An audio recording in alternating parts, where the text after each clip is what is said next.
Hey there everybody, I'm John Campea. Thank you for visiting my movie vlog and my quick review of the brand new film, Professor Marston and the Wonder Women. Gonna let you know right off the top, I love this movie. It has propelled itself into the top 5 films, my personal top 5 films of the year list. Now, many of you know that it kind of surrounds the creation of the comic book character Wonder Woman.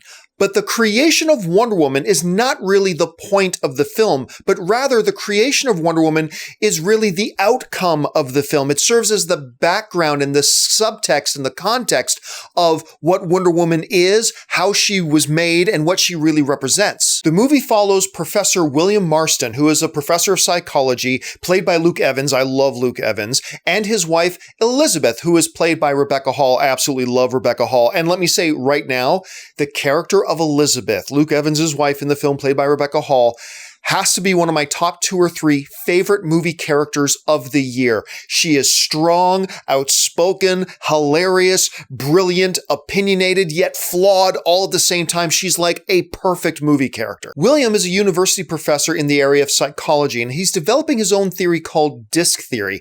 In the midst of one of his class, he asks for some people to sign up, and one of the characters who signs up is a character by the name of Olive. She's beautiful, bright, warm, pure of heart, everything that kind of is admirable about a human being. In the midst of Olive becoming a teaching assistant for both William and Elizabeth, a strange thing happens. The 3 of them all start to fall in love with each other. The polyamorous relationship that happens between the 3 characters becomes the basis of what would eventually become the character of Wonder Woman. Like a lot of you, I've always been a sucker for movies that take place in a different period of time, that look at the lives of people who either by birth or by choice kind of live or are outside of what society considers normal, whether we're talking about issues of gender or issues of sexuality or issues of race.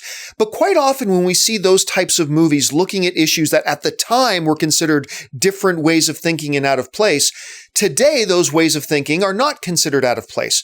Professor Marston and the Wonder Women, though, takes us to a place that was incredibly out of place in the 1930s and 1940s, but even today would be considered subversive with the polyamorous relationship that the 3 of them had. And that relationship and that love between the 3 characters really is what forms the basis of this story. Not just the love that they shared, but their recognition that the world that they live in would never accept the love that they shared and the relationship that they had. And being the ever-efficient scientist that he was, Professor William Marston decides to use that relationship that he was in as a case study, if you will, to further his understanding of psychology and how it applies to his disc theory. I think this is a beautifully made, wonderfully conceived, perfectly constructed movie with fantastic performances, rich, incredible characters, a lot of really cool information. Like, you did not know the story behind Wonder Woman. You thought you knew the story behind Wonder Woman. You didn't know the story behind Wonder Woman. I certainly didn't know. I was fascinated by all these things I found out and what motivations and what aspect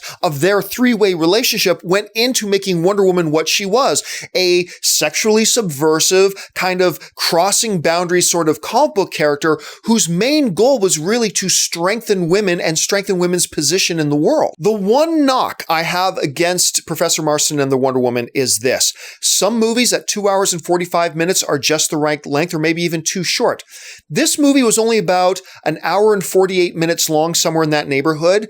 I think this was a movie that should have been about an hour and 30, an hour and 35. I think about 10 to 15 minutes of this movie could have been cut out because there are moments in this film that really do feel like it's just being dragged out and you're kind of wondering why they're kind of meandering in this particular scene or in this particular time period. And if they had cut about 10 to 15 minutes of the movie out, I think it would have been a much better flow to the film. So really, my one big criticism of this film is that it's a little bit too long for the type of movie that it was, and it did make it feel like it was dragging on in some places. But overall, I highly recommend Dr. Marston and the Wonder Women. It is engaging, it's intelligent, it's fun, it's informative, it's subversive, and it's challenging because, like I said, these weren't just issues that were challenging in the 30s and 40s. If this were to come up today, it would be considered very socially divisive as well. And I love it when movies aren't afraid to throw these issues in our face and make us deal with them.